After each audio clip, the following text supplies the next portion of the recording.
আমাদের নতুন অতিথি আসার সময় হয়ে গেছে। তার জন্য কিছু মার্কেটিং তো করতে হবে, না হলে সে এসে পড়বে কি? আজকের ভিডিওটা আমাদের নতুন অতিথির শপিং করা নিয়ে, সবাই দেখবেন কিন্তু। হ্যালো এভরিওয়ান, আসসালামু আলাইকুম। কেমন আছেন আপনারা? চলে আসলাম আমরা পারমা রিটেলে। এই মার্কেটটার নামই হচ্ছে পারমা রিটেল। এখানে আসলে খুব ভালো লাগে, বাচ্চা কাচ্চা নিয়ে হাঁটাহাঁটি করতে খুব ভালো লাগে।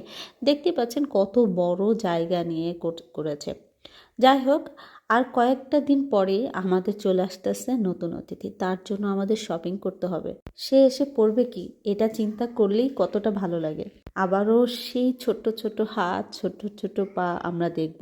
এত তাড়াতাড়ি আমাকে এটা নিয়ে ভাবতে হবে কখনো চিন্তাও করিনি, কারণ সময়টা কিন্তু খুব অল্পই ছিল, কিন্তু পার করতে সেই বহুদিন সময় লেগে গেছে। একজন মায়ের 9 মাস গর্ভে রেখে সন্তানকে লালন পালন করতে কত না কষ্ট, কিন্তু যখন সে পৃথিবীতে আসবে, যখন আসার সময় হয়ে যায়, তখন কেমন যেন আনন্দ জোয়ার ভাসতে থাকে। তার জন্য কি কিনবো, তা সে কি পরবে, সে তার শরীরে কোন কাপড়টা সফট মনে হবে, কোন কাপড়টা পরলে তার জন্য ভালো মনে হবে, এই সব কিছু নিয়ে নানান চিন্তায় পড়ে যায়।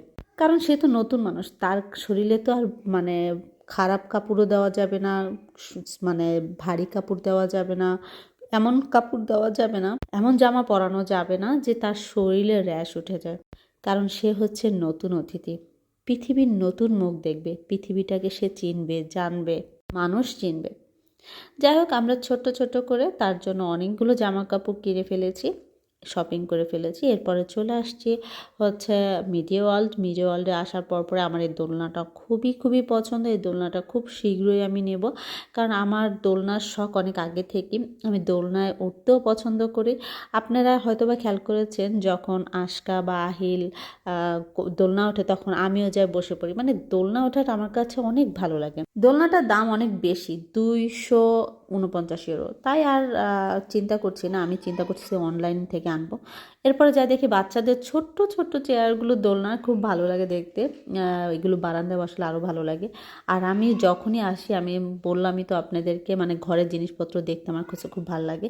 দেখছিলাম যে কখন মানে এগুলো কিনতে পারবো, তাও চিন্তা করতেছিলাম, কারণ একবারে তো সব কিছু কেনা যায় না। আহিলকে রেখে গেছিলাম আয়নার কাছে। আহিলকে আজকে নেই, ও আয়নার কাছেই ভালো থাকে, আর গেলে বাইরে অনেক ডিস্টার্ব করে। যাই হোক, কেমন লাগলো আমার ভিডিও, আর আমাদের নতুন অতিথির জন্য অবশ্যই অবশ্যই দোয়া করবেন। সে পর্যন্ত ভালো থাকেন।